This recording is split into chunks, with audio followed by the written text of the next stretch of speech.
Hi, this is Winterglade, and you are listening to the Hearthstone Tavern Roleplay Podcast. Alright, let me go through this list. I want you to keep a record and make sure I ain't got shorted on anything. Alright, here we go. Let's see, we got 3 casks of ale from Ironforge. Is that right? Alright, good. Alright, wonderful. Let's see what else. We got that Darnassian wine again. Ain't too clear on that. What do you mean? Again? Man. Alright, I'll be right back. Hey, yeah! Yes, you. You're the only one I'm talking to. Get off my mailbox! That's it, get off! Seriously, and what is this dancing stuff about? You're dancing on my mailbox! And putting on some clothes! Yeah. Now get out here and go hug a tree or whatever you guys do. Go, leave, shoo! What do you think, it's Goldshire? Get off my mailbox!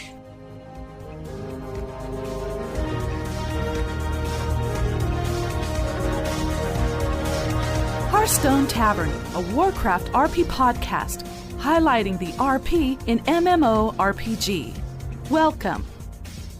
Welcome to episode 4 of the Hearthstone Tavern RP Podcast. On this episode, we have part 1 of a special guest segment with Kelly and Kissless of World of Warcraft online comic, while Illidarian joins us from Epic Dolls for the interview where we talk about everything from art to role-playing on a PvP server.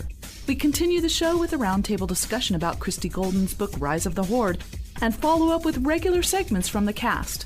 Matt presents Lore Library, Mox with character development, and Michael with the little things. Thanks for joining us, so kick back, grab a mug, and enjoy the show.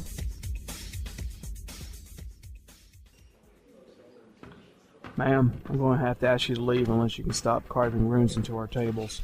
You Papa need more mojo, man. More spirits. You let Mojanna work her magic, and Mojanna will have this place tip-top in no time. You look like you've had enough spirits for us all, actually. Why don't you just put that big knife away, and I'll fetch you some broth. I be powerful priestess of the dark spears. Do not be thinking you can settle me with broth. Alright. Have you tried our seafood gumbo yet? Is it fresh? Pyrus, is that gumbo fresh? Most of it was still moving on its own an hour ago. 2 bowls, please. So, Pyrus, is this what we are to become? Innkeepers and short-order cooks? Even if that were true, would it be so bad, Sullivan? Perhaps not. When I signed on, I expected things to be different. It just seemed... Would have seemed more heroic? So you suspect me of being some thick-headed glory seeker, then? There's enough paladins that do that already. Not so, friend Sullivan. I have lived long enough to feel the years now pressing heavily upon my elven bones. In that time, I have met many heroes. Ah, yes. Great men doing great deeds, right? Great men indeed.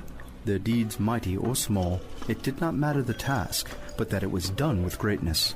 Well, in that line of thinking, that was a great ham we glazed last eve, right? Legendary.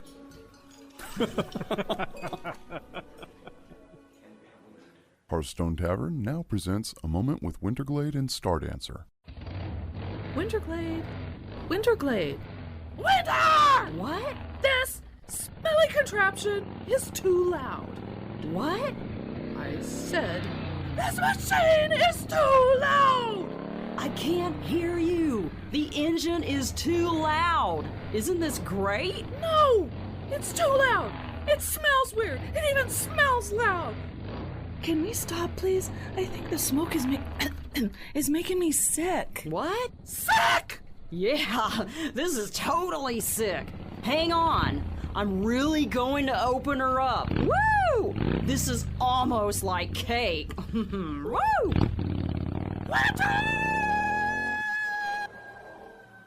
This has been A Moment with Winterglade and Star Dancer. This is Brent, aka Sullivan. Susanna, I play Star Dancer. I'm Harper, aka Pyrus. I'm the player of Cormac. People call me Mox for short. I'm Mike, the person who plays Anansi. Jared the Grim. Hi, I'm Rhea. I play Lania. Hey, this is Matt, aka Taldarion Shatterbound. I'm Richard, otherwise known as Therian Gracier. We caught up with Kelly Ahrens from World of Warcraft online comic. Kissless, Kelly's cohort, joined us later in the evening. Thank you to Kelly, Kissless, and Illidarian for joining us on the show.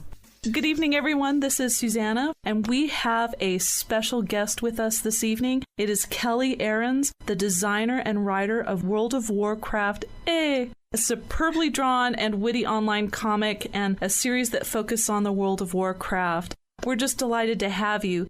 One of the things that you'd been talking to us about previously was that you did enjoy AD&D because of the role-play aspects, and we would like to know a little bit more about that because our general audience for this show happens to be role players, and especially since those of you that are following the comics, your last segments in your comic, it has been an evolving storyline. So if you wouldn't mind talking to us a little bit about that, we would love to hear it.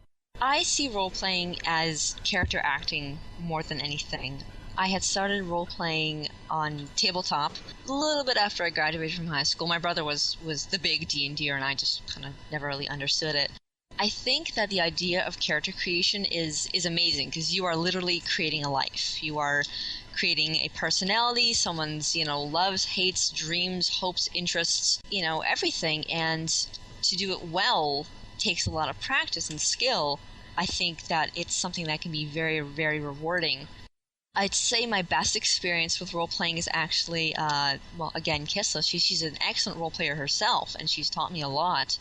When we were living together, she actually used to run a freestyle, very non-canon Star Wars role-playing campaign, and I created one of my first really serious characters in there. And even way before that, I had done a very personal character creation story with a friend of mine from high school, whom we are still friends with, who we actually want to make a comic book series and stuff, but never really launched. But we have all the notes. Who does the writing for the comics? Do you actually do the writing, or is that something that you collaborate with Kissless? Or when you do the story, is that something that happened to both of your characters while you were playing, and then you stem the writing off of that? Kind of all the above, actually. Most of the comics are done by me, just kind of out of my twisted brain, whatever I think is funny at the moment. For bigger things like story arcs and stuff like that, I do collaborate with Kissless. As I said, she's an amazing writer and a fantastic RPer. She's got so many great ideas. So we do a lot of collaboration on that. And as for what happens in game, there's still a bit of catching up to do because she's been 80 for a while, and she's zipping through Ice Crown and Dragonblight and everything like that. I'm dipping my hoof in the waters of Northrend. When we do talk, when we hang out and stuff like that, we do have ideas. We will actually tie together situations in game and some quests and lore and stuff like that into how they will influence our characters. Most of those ideas actually go into future storylines. So I actually do carry a little sketchbook around with me, and I do have pages of ideas, everything from little gag comics to extended storylines to really, really extended storylines, history of the characters, the future, everything like that. One of the things about your comic is I think you started a story series, I think was it April or March, maybe at the end of March? Yeah, give or take. What inspired you to start doing a series? Because it's a completely different way of doing your comic that you had been doing previously. The story arc actually came from reader comments who were questioning the idea of so we've got a Tauren Druid and a Blood Elf Paladin. Why are they the best of friends and having wacky after-school adventures? And it kind of stopped for a second. I'm that's a good question, actually. How did they meet? How were they friends, before everything else? Considering that they had been questing together and everything like that, the audience doesn't know that, Kissless and I in real life are friends. They just see these two completely random characters from totally different cultures, races, ways of thinking, beliefs, religions, everything, all of a sudden having wacky adventures. And so I actually sat down with Kissless and I told her what was going on. I'm can you help me write a good storyline? We sat down over a couple of nights and we brainstormed, and I mean, by then, the characters had already very much taken on their own sort of personality and quirks.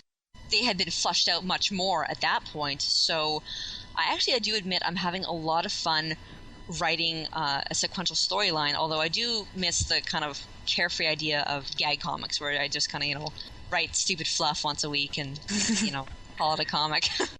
I do have this in my notes for the listener that on March 16, 2009, you did begin doing this series. It had part 4 that ended on April 5th, 2009, and you're continuing on. While this is in progress, if the listeners want to get caught up, they can go over to woweh.com and check out the series. It started on March 16th, 2009. I find it very interesting to see the progression of your design and how the characters evolve and the color and shape. I noticed you had a little bit more pastel color to your work, and now just the sheer intensity of the action in the more recent ones. Is this something that you've been working on and developing, or is this something that is occurring because of the action in the story? I'd say more the latter, definitely. It's really practice. As I draw the characters more and I get more accustomed to kind of their own personal body language and their own actions and acting and everything like that, and just kind of it's really developed from there because the storyline is getting so much more action-packed.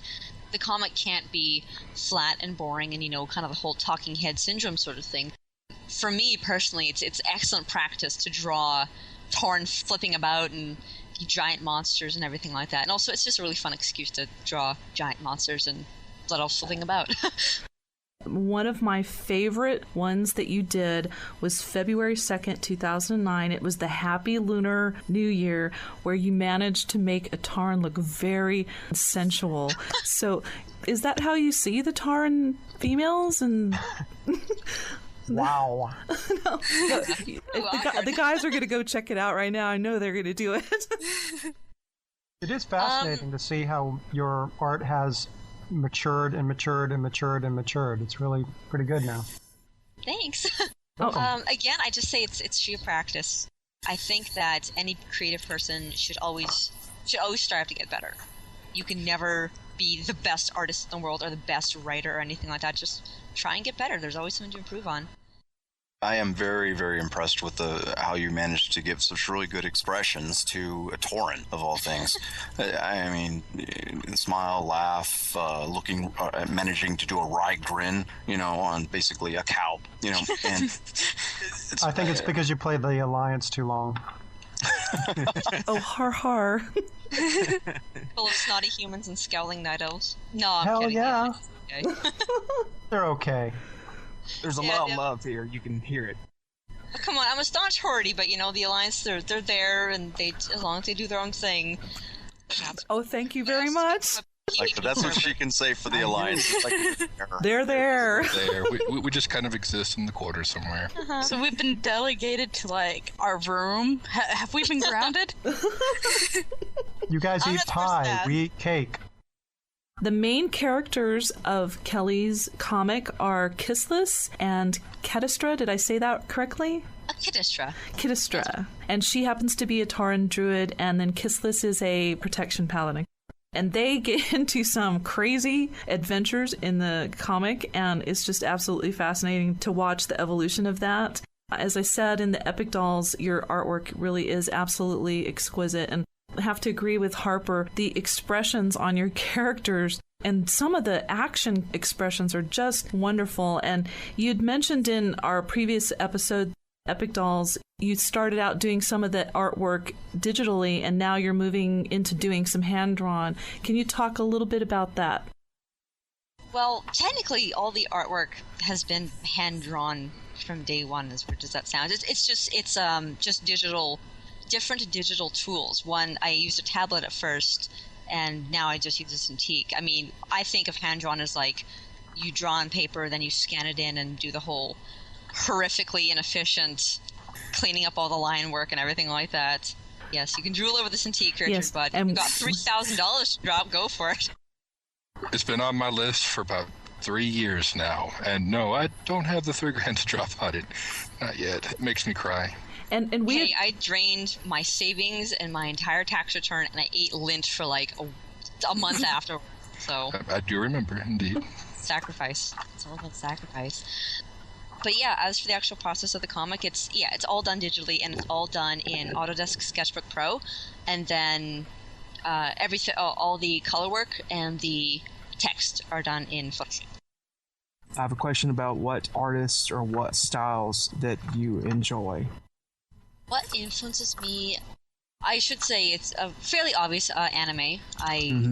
I grew up, I went through high school when anime was just getting popular, so that was a huge influence on my artistic style.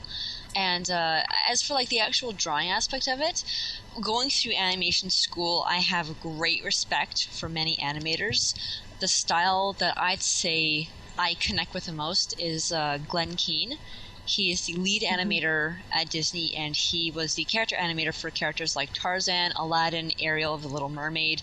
So like if you ever, even just like pop open some of the stuff on YouTube and just watch how he makes characters come to life, wow, he's so amazing. And if you look at his rough work, it's it's heavenly. I want to meet him and have his children. And they'll all be really good artists. Yeah, I'll have like a little animator army. Throw them all in the basement and be like, make the greatest motion picture ever. No, I would never do that. But yeah, and a lot of other artists I very much enjoy. I wouldn't say they influence me a lot, though. Robert Valley and the animation crew of The Gorillaz and their music videos and stuff like that. I really love that style. Okay, we like that. I love what they do. It's something that I probably just couldn't wrap my head around, though, style-wise. But yeah, style is I don't know, it's everything, few and far between. And I guess for anyone out there listening, research everything. There's so many different ways of drawing and getting your idea across. She is a gamer since she was in 3rd grade, and she was talking about how she got started. Can you tell us a little bit more about this? I got started, my gateway drug was Sonic 2 for the Sega Genesis. I have my brother to thank. He got it for Christmas, because my brother's been gaming since back in LA, even before that. I'm having gold ring flashbacks. It's good stuff. It's hard. The gold rings, you kind of get that like twitch in your nose, and you're like, I gotta. It's true. I'm having it now. I was like, rings. So I'd miss like a whole row of them. And you're like, Anyway. Exactly. You have to go back and get every single one. It was worse when you wore tails and you could fly, because then you're flying all over the place and you're like, oh god, there's more rings. And then you try. Like, I won't even say how many hours I've spent on that game. Anyways. Yeah, so Sonic was my kind of gateway. And then from there, I was introduced to the beautiful, beautiful world of good Square Enix or SquareSoft RPGs when my brother managed to get himself a Super Nintendo. The early JRPGs like the Final Fantasies, Chrono Trigger, things like that, Secret of Mana, like those are all huge influences in what games I play now, and just the way that I look at the way that I value storyline and characters over like nice graphics or something. What we really want to know is, have you role-played in Warcraft? Absolutely.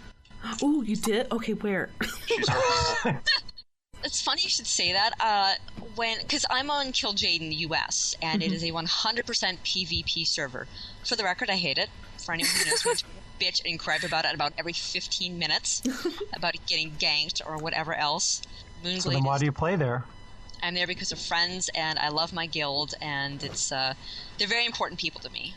I would not want to just kind of up servers because, I'm all pissy and I got my panties in a bunch. But that's what fellow guildies who are Death Knights are for, and Protection Paladins, and Combat Rogues. You call them, and you're like, well, I'm being camped, and they're like, right, here we go. But yeah, that's life on a PvP server, but it's so funny because people find it so scandalous. Like, you RP on a PvP server? It's like, it's not a crime. No. RP is only for, they're those kind of people, off head motion over to the RP servers. Like, jeez, they're not mutually exclusive. Yeah, I know. Trade and RP or enjoy PvP and RP. They're not exclusive. I guess what I'm trying to ask is, how do you roleplay, and do you find people reacting to you in a roleplay sense when you're in that setting? I RP almost kind of in a more private setting, only with certain people, really. So usually when I'm with Kissless and Shabina, who again were my former roommates, and we've done a lot of role-playing together ourselves, we develop our characters together then. But if I'm playing with other guildies or something like that, usually then it's just kind of, I turn into Kelly playing a Tauren Druid, and it's like, okay, blah, blah, I need healing over here, and, let's go do this, I need to kill this guy. But it's really only when I'm with certain people/characters that I enjoy role-playing more, and I feel much more comfortable in developing the characters. I guess maybe one day I would try an RP server, but I'm not going to go anywhere anytime soon, so... Can anyone hear me? Kissless. Yes. Yes. Hi. We hear you. Live. Kelly was talking about what her experiences is role-playing on a PvP server, so we haven't heard yours. Ooh, okay. That's a tricky one. Okay, role-playing on a PvP server, I think it's like trying to tap dance in a whack-a-mole game. Yeah. I mean, it's like you're trying to do something and then you're just whacked on the head. So the only place where you can really do anything is in the cities. I have a lot of mixed feelings about PvP. I mean, I enjoy the fact that it's, it's part of the game. There are two factions and they're at war, and I kind of like looking over my shoulder, but there's the whole griefing thing and the whole, being level 12 and just stepping out of your lands to get smacked. Sometimes I just want to transfer, but sometimes it's really fun. Role-playing in it, though? Yeah, just getting whacked on the head. It's not built for it. You do roleplay while you're on the PvP servers. Yes, I do. Mostly with Kelly. What you do is you go into the world and you play your characters as they are in the world, whatever they happen to be doing. We're not totally into the character all the time, but a lot of times we'll have a conversation, just chatting about our day, and then we'll just kind of switch to our characters, and then whenever we talk out of character, we'll just put brackets around it.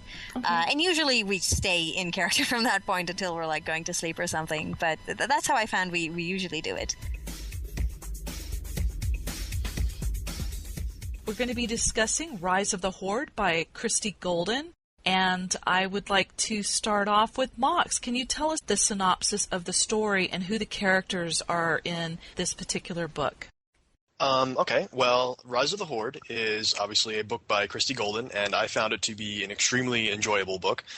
It centers around the rise of the formation of the Horde and how it began on Draenor, and following that, how the orcs made it to Azeroth in the first place. It gives you a lot of ideas about what the Horde was like before it actually became the Horde, all the various orc clans that were scattered about Draenor, and living in relative harmony with the Draenei until the happenings that I won't spoil, actually, now that I think about it. It touches on a lot of characters. At the beginning of every chapter, actually, there's a passage by Thrall, and he goes into what his feelings on various sections of the orcs' past were like, and how his dealings with other characters such as Drekthar, who is the Frostwolf general that you meet in Alterac Valley, and how Drekthar will often speak in very uncertain and very sorrowful tones about the happenings of the past that Thrall was not around for. Main character, I think... there's a lot of characters in the book, but the main protagonist, I feel, is Durotan, which is Thrall's father and the namesake of the nation of Durotar. And he goes around in various portions of the Orcish history, and there's a lot of trying to give people information without spoiling the book, and that's pretty difficult. The book's been out for a while. Spoil it. The book's been out. Spoil it. The background story is something everybody in WoW should know by now. It's the story of how the orcs were corrupted. Yeah, it's canon. Yeah, it is canon. There's a lot of my guildmates who have actually not read it yet, so I'm tempted to not go into grave detail here. But I think this book is very valuable for role players, and actually myself in particular. There was one portion that I read, and I realized that my character, Cormac, had actually not gone through this particular orcish adulthood ritual because of the circumstances of his upbringing. So that's actually something that's going on in character for him right now, is him trying to find a shaman who's willing to administer this rite and trying to find a suitable challenge to make him go through to be recognized as an orcish adult. So I think this book is very valuable for role players as a whole. One thing that I really did like was the Kosh Harg celebration that they talk about in the book.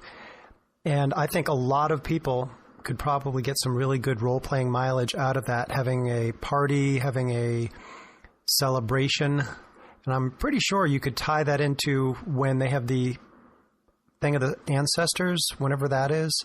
I think it's during like September, Veterans Day or something. That might be a really good role-play thing for people to do in the Grand if they want to, if they're on the Horde side. How do you feel about her presentation of the orc history? And how do you feel about the writing overall? Is it really giving you a picture of how the orc... Does it help you live in the orc world and understand the orcs in a very enlightening way? Oh, definitely.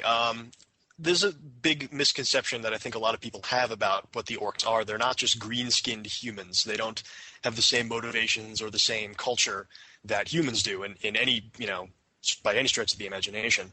So I think it's very important for people to read this book if they're going to be role-playing an orc and understand that, they're the noble savages. They're definitely not like humans. They have a completely different set of morals and ethics, and they're not necessarily evil, but they are definitely different, and that's something that should be remembered. Yeah, they should also mention that, a lot of people that go in trying to play an orc are coming from a D&D background where they think orcs are just a bunch of dumb beasts living in caves. Mm-hmm, definitely. And that is not the case for the World of Warcraft orcs. Absolutely. I actually have to admit my history on what orcs were has to do with the Lord of the Rings type of orc. So this is a whole other type of orc, and people need to get a perspective on that, and this book provides that. Is that correct? Definitely. It does, and the best part about it is Blizzard, when they created Warcraft, created a game where they took the normal fantasy conventions, especially those that were put out there by Tolkien and some of those others, and they turned them on their heads. So the idea of orcs as noble savages who are people of great honor is something that is very, very intrinsic to, especially as our peers, playing an orc. And so going back and reading something like Rise of the Horde, which is an excellent book and probably one of my favorites in the book series, it does give us that honor and that code. I play Alliance, and it's the first book where I read it and I was like, I really want to go roll an orc. So that was the first time. That's what did it for me and had me make my first Horde tune. Warcraft is one of the few properties out there that I believe does the noble savage portrayal for the orcs. The only other one I can actually think of would be the Elder Scrolls setting, which is Morrowind, Oblivion, Daggerfall, to where the orcs there are also treated very much like a regular race of people. But her book does a very good job of stripping away the idea that the orcs are, nothing more than just mean savages. Does the book also cover the whole history? It covers everything from a certain part in their tribal history to essentially Ner'zhul's mistake, so to speak, their corruption, and leads right up into, if I remember correctly, just before the First War, essentially just before Warcraft 1. That's roughly about where it ends.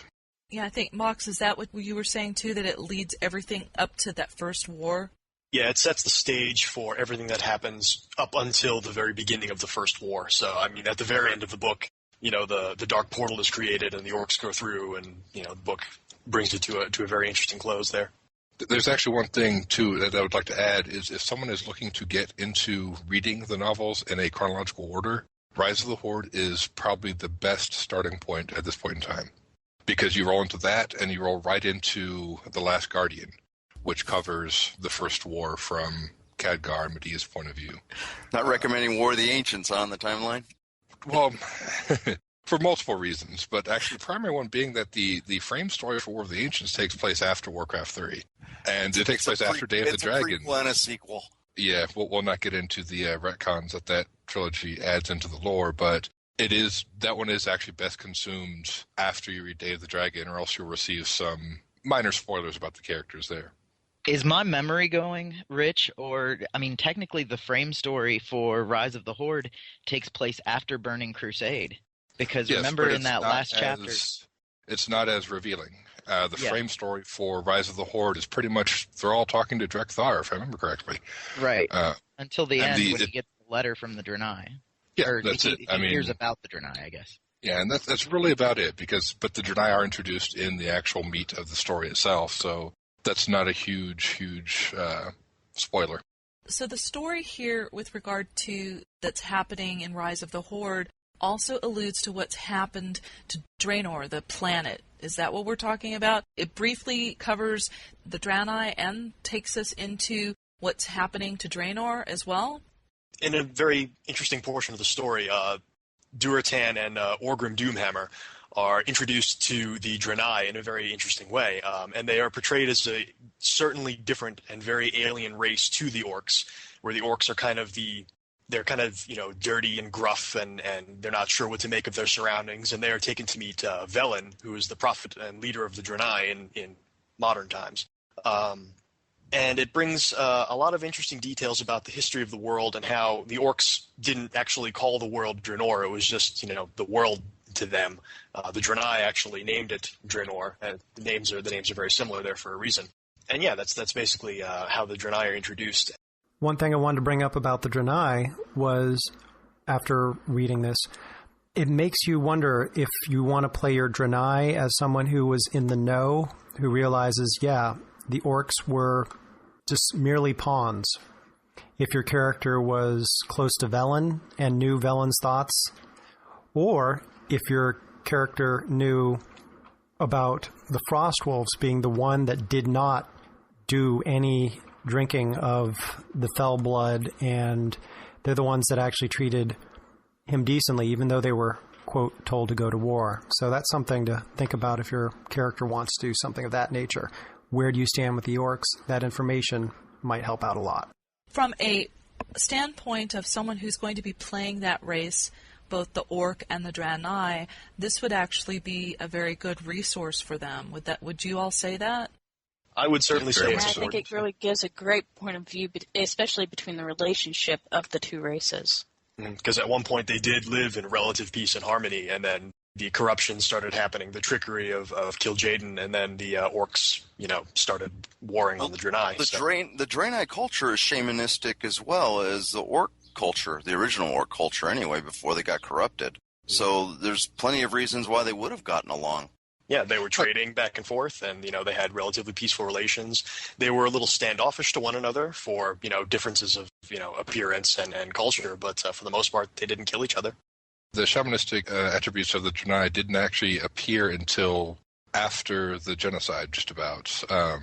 The story Unbroken, which is on the main WoW website, actually introduces how shamanism came into Draenei society through Farcio Nabundo, I believe it is, because prior to that, the Draenei were all about the light, the holy light, everything like that. They got along, but if I remember correctly, they were still very much distant. And it was they didn't take up totems until after the orcs started attacking them? Until much farther after. They didn't take them up until, if I remember correctly, the Burning Legion started to invade what was left of Draenor after all that. The fall of Shatrath and whatnot, yes, that's actually what happened.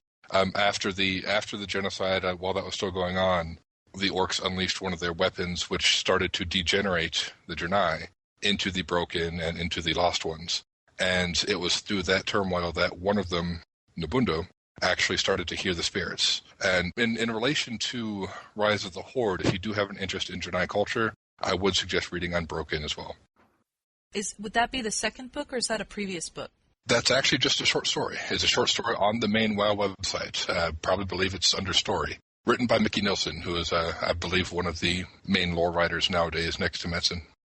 I did find it very interesting, the interaction between the ancestors and the shamans. If you look at the way Ner'zhul interacted with Rolkan, she always showed up. She always just sort of communicated wordlessly, but of course when things go wrong, without breaking anything, she starts talking. I'll leave it as that. But it is interesting that they always say that the ancestors never lie.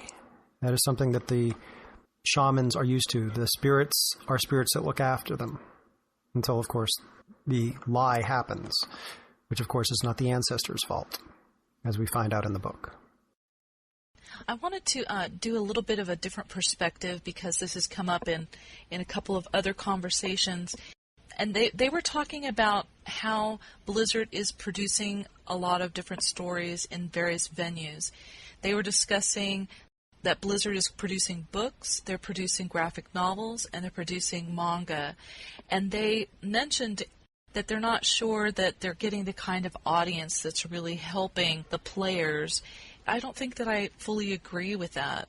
Do you think, and from a standpoint of why in the world does Blizzard produce these books, I would say that they're doing that because it does help people live in the world. It helps people know their story. I would be interested to hear what you had to say about that. There is a big push today in today's society to tell stories in a multimedia way. Biggest example that I have of this would be the Dot Hack franchise. If anybody is an anime or gaming fan and has run across the Dot Hack video games, that franchise tells several different parts of the story in several different medium. There are comics, there are anime shows, there's a set of video games followed by a second anime show, and now a new set of video games that just came out, I believe. The idea is that to tell the whole story, you want to use multimedia to reach out to lots of different people. And it makes it to where they can talk about it, because some people are going to play the game, some people are going to watch the anime, and some people are going to say, hey, using Warcraft as an example, I saw Thrall in Rise of the Horde, I really like him, and somebody else who plays WoW might say, well, right now in WoW, he's kind of making me angry because it seems like he's being kind of a loser and letting somebody else call all the shots.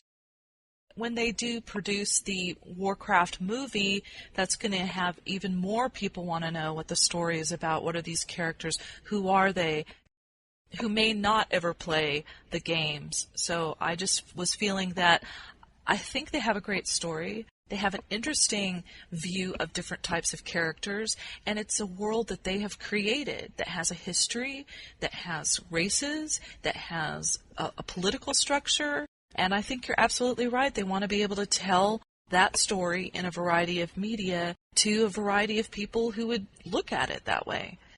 Is this a story that you would recommend to role players and non-role players alike? Is it that quality of a story that even though it was written 2 years ago, it's something that would be valuable and interesting to anyone who enjoys fantasy reading? I would say yes. Rise of the Horde by Christie Golden. When it comes your time, roll need. As far as deciding whether to purchase it or not, especially if you play an orc or want to understand the Horde side of things, or if you play a Draenei, because it does say a lot about what happened with the Draenei and their sort of insights on things. So definitely I would say fun read. Especially if you play orcs. And if you don't want to play orcs, it might make you want to play an orc. Actually, it's probably a good idea, if you know someone who you'd want to get over to the Horde side, give them this book. It'll be a pretty good motivator. I'd also say if you like playing a warlock, or on the Horde side, this is a really good way to understand how the Shadow Council came to be and a lot of the interior thinking behind it, which you might be able to take and make a lot out of if you want to, and create your stories and your characters based off the information they're in. What was their purpose originally? You'll find that out if you read the book.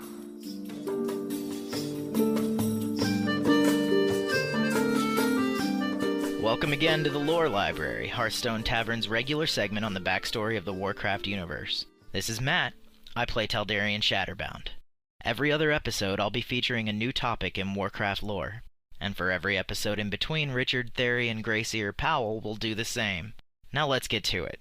Today on Lore Library, we'll travel beyond the Dark Portal to touch on the history of two planets highly important to the Warcraft universe, Argus and Draenor. In many ways, the Warcraft story truly begins in these two places, just after the fall of the Dark Titan Sargeras. In those days, when the Demon Lord began building his Burning Legion, he visited the dark, twisted homeworld of the Eridar, highly intelligent, vastly magical beings of great evil who... Wait, what? Oh, that's right! That was the old history.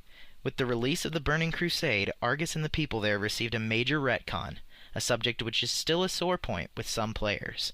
However, it's lore, and it's on the books. Truth be told, I think it makes a pretty compelling story. In the new lore, Argus is considered to have been a place of peace and prosperity ruled over by its three most powerful and benevolent leaders, Archimonde, Kil'jaeden, and Velen. All three have appeared in World of Warcraft, but what many players forget is that these leaders started off together. And then came Sargeras.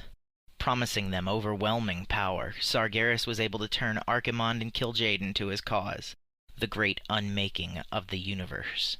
Velen, however, refused to succumb to the promises of power to which his brothers fell victim, and because of it, he and his followers, who called themselves Draenei, or Exiled Ones, would spend the rest of their lives being hunted across that universe.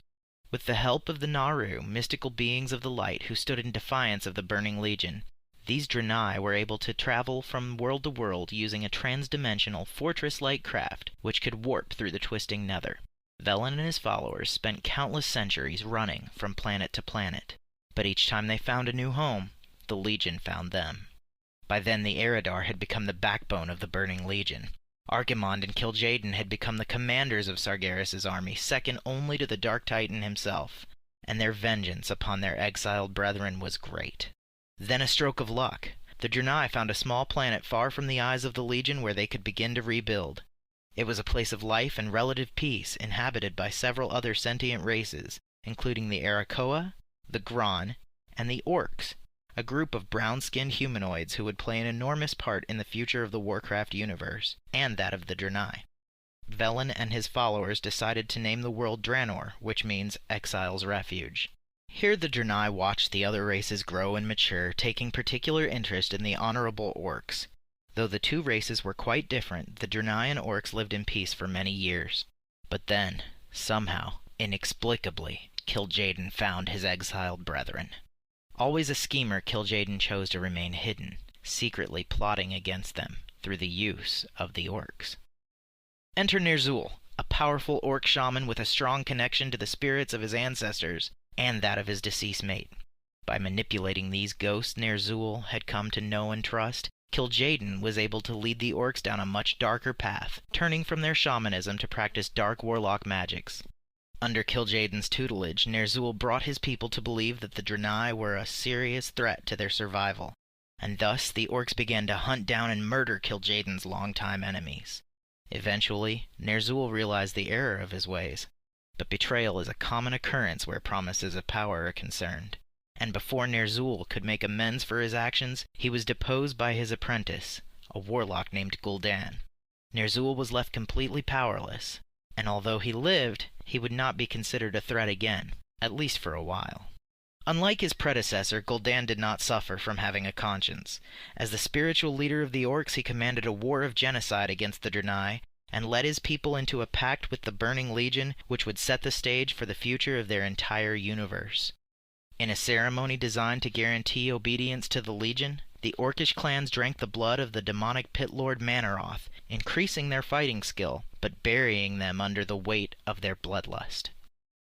Empowered with evil, Kil'jaeden's Orcish army, now mutated into green-skinned creatures by their proximity to demon magic, unleashed a terrible biological weapon upon the Draenei capital of Shattrath City. Every Draenei to come in contact with this mysterious disease was cut off from the light, and physically devolved into creatures that would come to be known as Broken. Once their war was complete, Kil'jaeden, Gul'dan, and the Orcs turned their attention to the building of a massive gateway through the Nether, a gateway that would come to be known as the Dark Portal. And on the other side, a new world, Azeroth, was ripe for the conquering.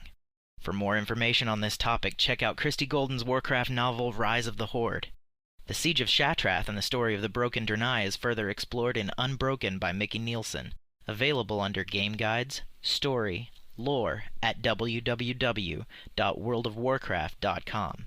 And if you're itching to learn what happens once the Orcs cross through the Dark Portal, Richard and I recommend The Last Guardian by Jeff Grubb.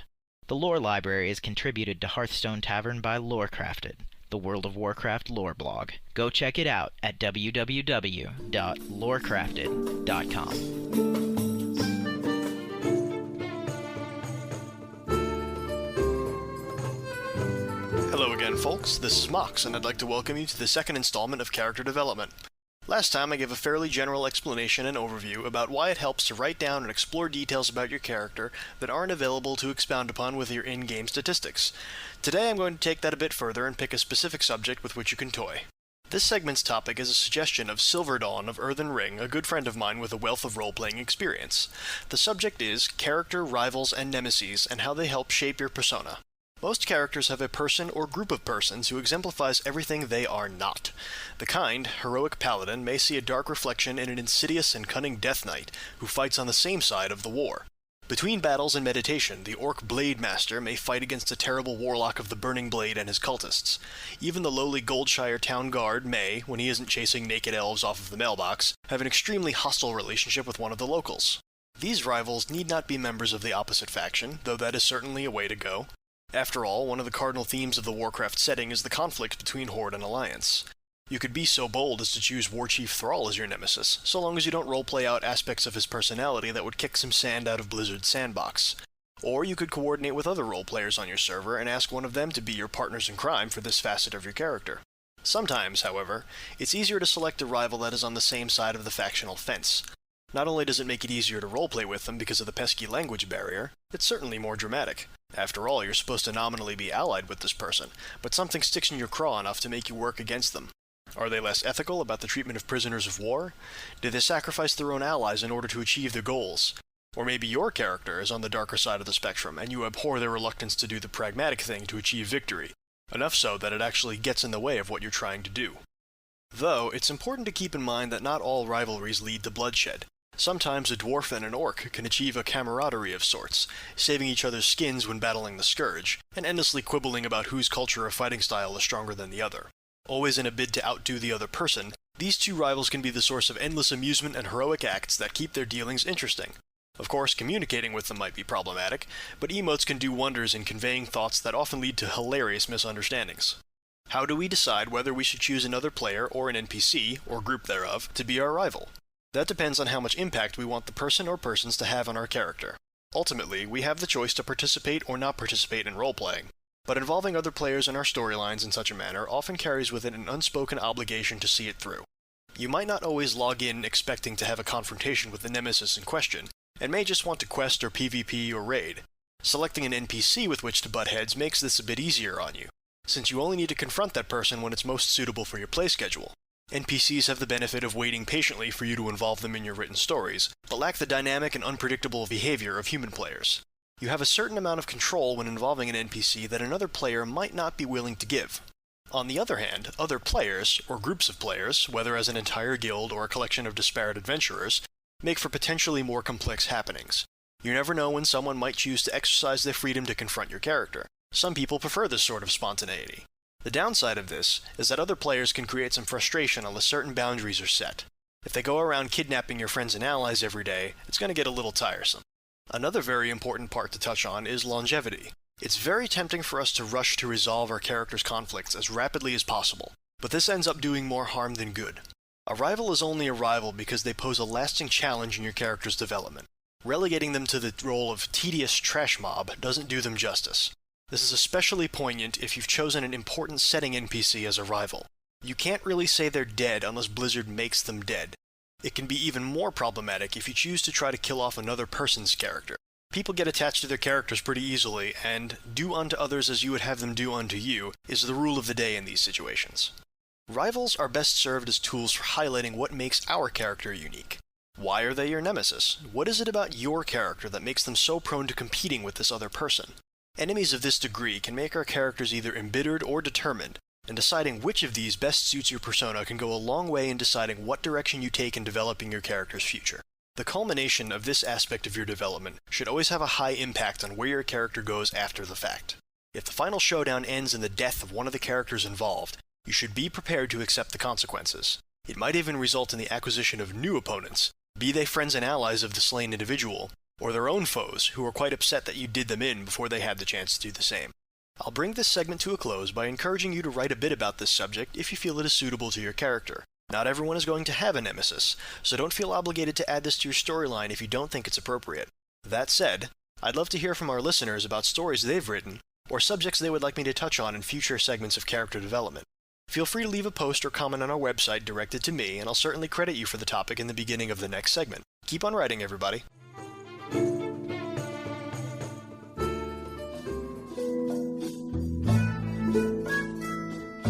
Hi there. This is Michael, also known as Anansi, with The Little Things, a segment where I discuss small, frequently overlooked ways to flesh out your role-playing. This time, I'm going to discuss how you can let your character's professions influence your role-playing and your outlook when dealing with others as well. First, there are 11 primary professions, which can be broken down into 3 gathering professions: herbalism, mining, and skinning, and 8 production professions: alchemy, blacksmithing, enchanting, engineering, leatherworking, tailoring, jewel crafting, and inscription. There are also 3 secondary professions: cooking, first aid, and fishing. Most people have some or all of the secondary professions on their character to some degree, while the primary professions are what can bring your character to life. Most of us chose professions for an out-of-play reason, such as making equipment your character can use. Despite the out-of-play choice, you can still have your professional decisions reflect your character in-game. Look at it this way. What type of person would it take to skin a creature?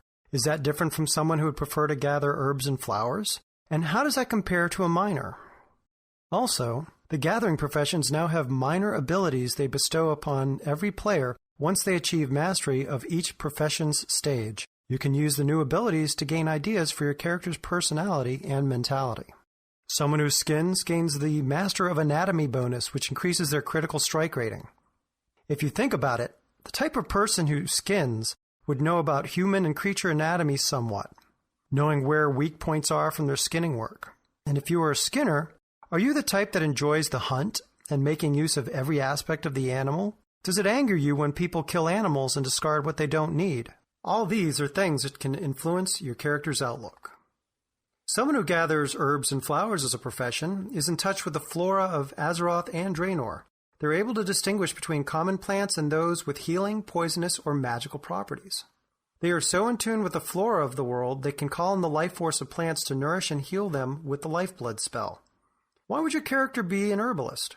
Was your mother a wise woman of the village who used brews and salves to heal others? Are you a survivalist who can survive off the land, eating plants and meat from those you kill? These are some ideas to influence an herbalist's backstory, or even the present. Someone who mines for a profession is a person who digs deep into the ground and can tell with a glance the chance of finding precious metals within a rock. They're also very in touch with the earth and are very physical people. So physical, they have a passive trait of toughness which increases a player's stamina. What kind of people are in tune with the land and have no problems going deep down into a mine to obtain what they need? Are they people who express themselves physically? Do they enjoy drinking, going to pubs, and are the loud, boisterous type? Are they at home being dust-covered and head to toe in soot?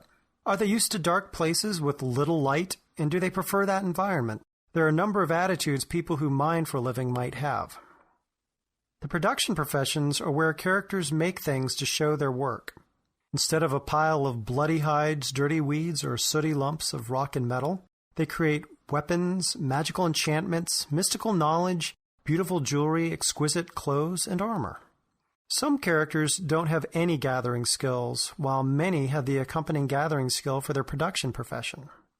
What type of character doesn't have any gathering professions? Are they wealthy enough in character to afford purchasing what they need? Are they part of a team where a friend or relative loves nature and the other is skilled with their hands? There are many permutations in what you can do with how you combine your 2 primary professions.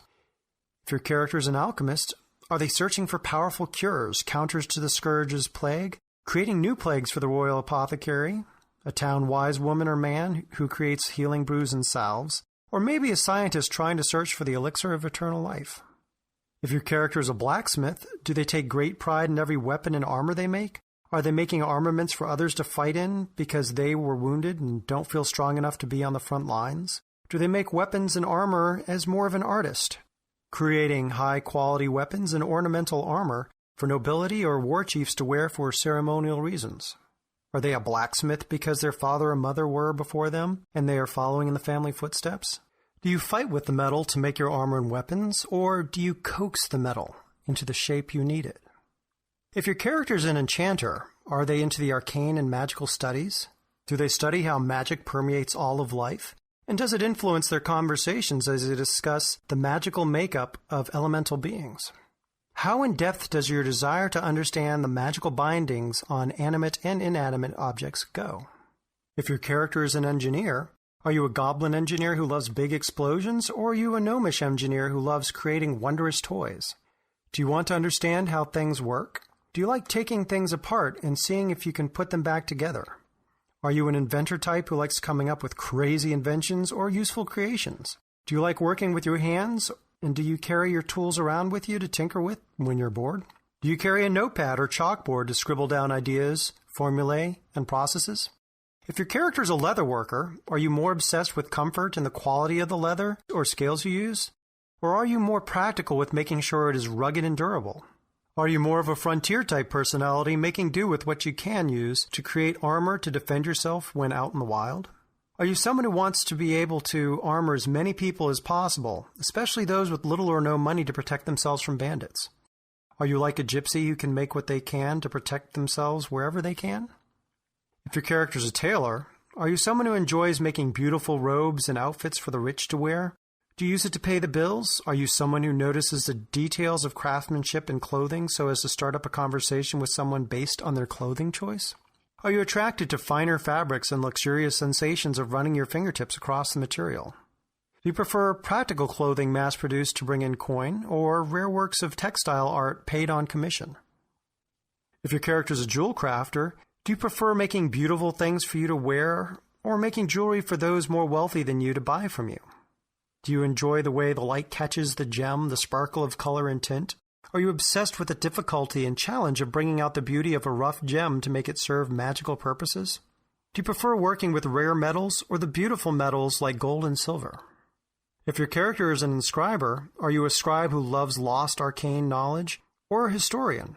Are you a writer, journalist, or translator of lost languages? Are you an archaeologist who loves exploring the ruins of titans, or someone who prefers the safety of a library? Are you a storyteller or a bard who is recording stories, history, or the myths that they've gathered when they aren't transcribing books, scrolls, and glyphs for money? Even the secondary professions can have an influence on your character's persona. If you are a cook, do you cook to survive, or are you a chef who prefers gastronomic experiences? Do you prefer open fire, or cooking in a properly equipped kitchen? If you are a fisherman, do you enjoy kicking back with some beers on a lazy day off the front lines like Nat Pagel professes all fishermen should be into the sport for? Or do you fish to survive and put money or food on your table? And if you were skilled at first aid, are you a medic who will heal others on the front lines? Or did you have to learn it in order to survive when on the run or in the wild?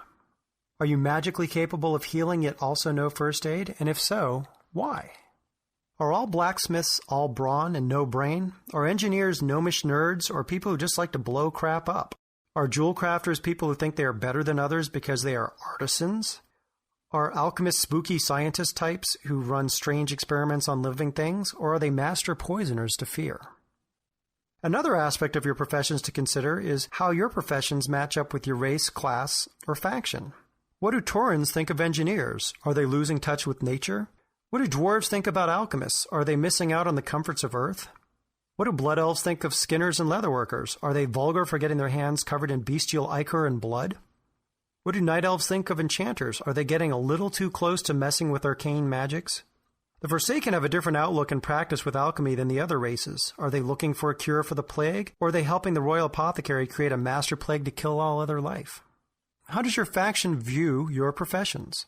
Being a leatherworker or a blacksmith as an alliance player has people look at them differently than that of a Horde player. For example, the Horde are primarily a warlike culture about honor and hunting, so leatherworking and blacksmithing are respected, whereas the alliance might tend to view blacksmiths and leatherworkers as second-class citizens. On the other hand, the alliance might respect the quality of fineries a master tailor would make, whereas the Horde would look at a tailor as someone who deserves less general respect than someone more practical like an armorsmith. Here's a good example. There was someone on our server who roleplayed an orc rogue who was a tailor. His dominating mother named him Marion and wanted him to follow in her footsteps in the family business as a proper Mudda's boy. He wanted to call himself Garot because it sounded tougher and more dangerous like a rogue's name. In his stories he would publish on the Blizzard forums, he would write in his diary about how tough it was keeping his life's secret as a rogue from Mudda. He also role-played a highly skilled tailor, so he would bring up the quality of someone's outfit in conversation, or mention the materials something was made out of in the middle of breaks from questing right after a battle. Because he was a Horde rogue who was also a tailor, he wasn't proud about his profession, while having to live a double life where he could only brag about his roguish exploits to his diary or others who knew about his secret life. He would also go into a panic when he thought Mudda might be finding out something about his true chosen profession. Don't dismiss professions as being only an out-of-character aspect that you don't consider for your roleplay. You can use it in so many ways to add new dimension and take your RP into a new direction. Just brainstorm ideas and see which ones seem to be the most fun for you. Sometimes, the personality behind a very different choice for your race and faction can make a very unique and memorable character you'll want to play. You have been listening to Hearthstone Tavern Roleplay Podcast, highlighting the RP in MMORPG. You can send your questions or comments by contacting us.